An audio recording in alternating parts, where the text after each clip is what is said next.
10 October ভোর রাত্রে যেই রকম একটা খবর পাইছিলাম, সেই অনুভূতি আমার কাছে কালকে মনে হয়েছে। আর সেই অনুভূতিটা এই জন্যই মনে হয়েছে যে আমি যেই 5টা বছর 20 সাল থেকে 5টা বছর যে আমি কষ্ট করলাম শুধু বিচারের আশায়, আমি তো আর কিচ্ছু চাইছিলাম না, শুধু বিচারের আশায় 5টা বছর যে আমি ঘুরলাম। এই বাংলাদেশ, এই রাষ্ট্রে আমার কি বিচার দিল আর কি দিল আমারে? আমি তো এই রাষ্ট্রেরই নাগরিক এবং আমার এখনও তো এই রাষ্ট্রেরই নাগরিক।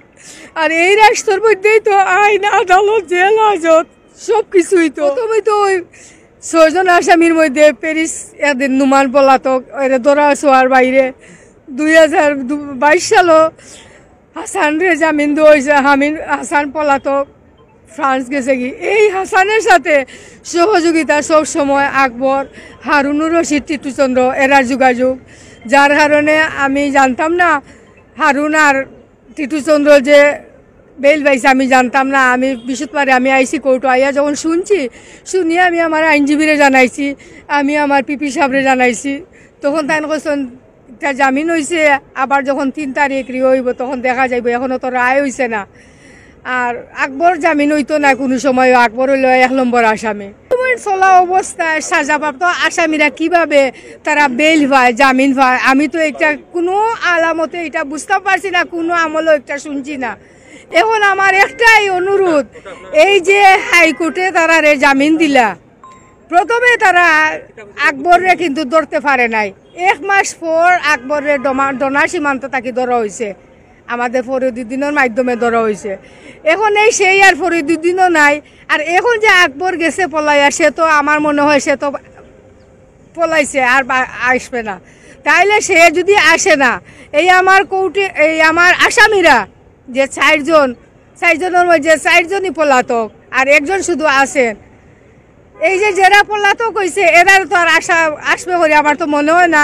আর এই আসামিরা যদি উপস্থিত না থাকে তাহলে বিচারটা খার হইতো। বিচার কি খাকজে কলমে বিচার হবে?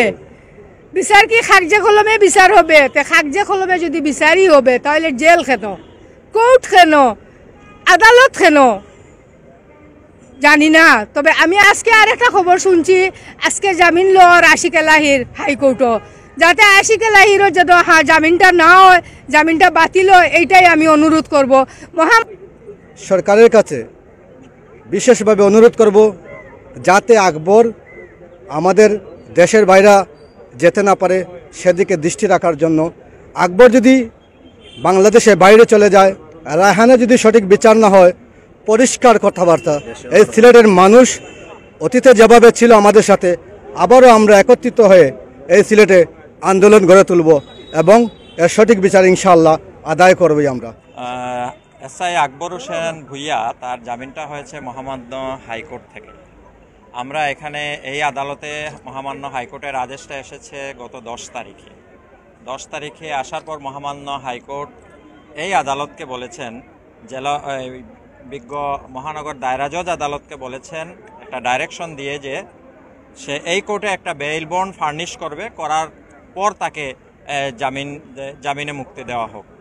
আর এখানে আসার পরে আমরা জেনেছি, অর্ডার যখন এখানে চলে আসে তখন আমরা জেনেছি যে সে জামিন পেয়েছে। তো হাইকোর্টের ওই জামিন শুনানিতে অংশগ্রহণ করিনি, আমরা এটা সঠিক বলতে পারবো না। সে হাইকোর্টে মহামান্য হাইকোর্টে জামিনের জন্য অ্যাপ্লিকেশন দিয়েছে, আদালত সেটা গ্রহণ করেছেন, শুনানি হয়েছে সেখানে তো রাষ্ট্রপক্ষে ডেপুটি অ্যাটর্নি জেনারেল থাকার কথা, উনি থেকেছেন, উনি রাষ্ট্রপক্ষের বক্তব্যটা তুলে ধরেছেন।